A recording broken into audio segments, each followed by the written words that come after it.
Hi everyone, পুকুর দিনরাত্রি পেজে আপনাদের সকলকে স্বাগত। আজ আপনাদের সাথে শেয়ার করব আমি কিভাবে আমার 2 বছরের ছেলের জন্য নিজের ঘরেই হোমমেড সেরেলাক তৈরি করি। তা এর জন্য প্রথমেই আমরা যেটা নিয়ে নেব সেটা হলো ওটস। আপনারা যে কোনো ওটস ইউজ করতে পারেন। আমি ইনস্ট্যান্ট রোল ওটস যেটা হয় সেটাই ইউজ করেছি। এই যে আমি সাফালা কোম্পানির এই ওটসটা নিয়েছি। নেক্সট আমরা নিয়ে নেব মাখানা। আমি এখানে 100 গ্রাম মতন মাখানা নিয়েছি। তারপরে আপনাদের পছন্দের মতন কিছু ড্রাই ফ্রুট নিয়ে নেবেন। আমি এখানে বেশ কিছুটা আমন্ড, আখরোট এবং কিছুটা ক্যাশিও নিয়েছি। ব্যাস, এই যে সব দেখতে পাচ্ছেন একসাথে সাজিয়ে নিয়েছি।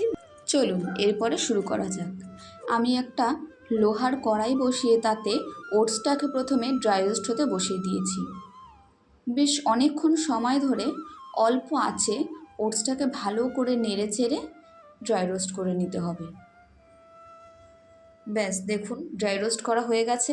এবার এটাকে একটা পাত্রে রেখে পাখার তলায় ঠান্ডা হতে রেখে দিয়েছি।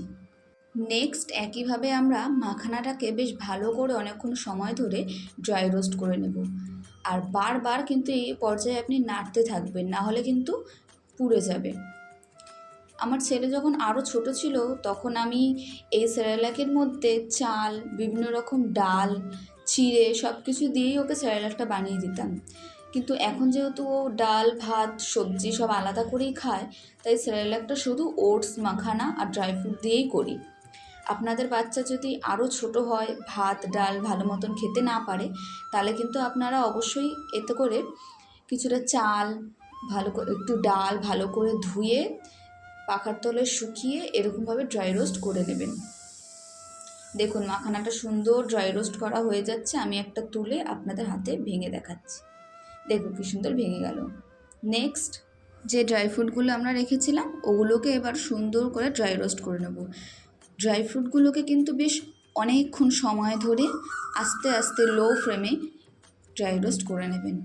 আপনারা চাইলে এখানে আপনাদের পছন্দ মতন আরও কিছু ড্রাই ফ্রুট দিতে পারেন। ব্যাস, ওগুলোকে আমার ড্রাই রোস্ট করা হয়ে গেছে। এবার একটা বড় পাত্রের মধ্যে ওটস, মাখানা আর ড্রাই ফ্রুটস সব কিছুকে একসাথে ভালো করে মিশিয়ে নেব একটা হাতা দিয়ে। ভালো করে বেশ এই পর্যায়ে আপনারা কিন্তু এই 3টে জিনিসকে মেশাতে থাকবেন। আর হ্যাঁ, একটা জিনিস খেয়াল রাখবেন, মেশাতে মেশাতে কিন্তু পাশ দিয়ে হামলাও হয়ে যেতে পারে। ওই দেখুন,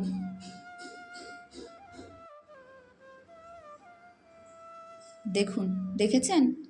আসলে যাচাই করে দেখছে ওর খাবারটা আমি ঠিক করে বানাচ্ছি কি না।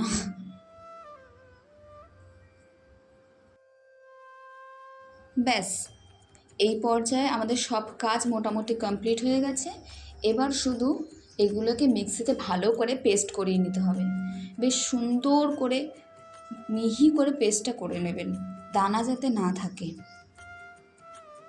এই দেখুন কি সুন্দর পেস্ট হয়েছে। আপনারা চাইলে শিলেও বেটে নিতে পারেন।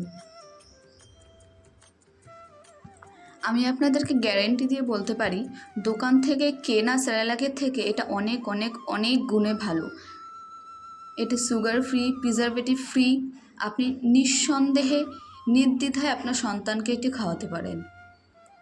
একবার বানিয়ে আপনি প্রায় 15 থেকে 30 দিনের মতন আপনি এটাকে স্টোর করে নিতে পারেন। ব্যাস, বানানো হয়ে গেছে। দেখুন, এটি আপনার সন্তানের জন্য যেমন স্বাস্থ্যকর, তেমনই দোকানে কিনতে পাওয়া সেরেলাকের থেকে অনেক গুণে ভালো।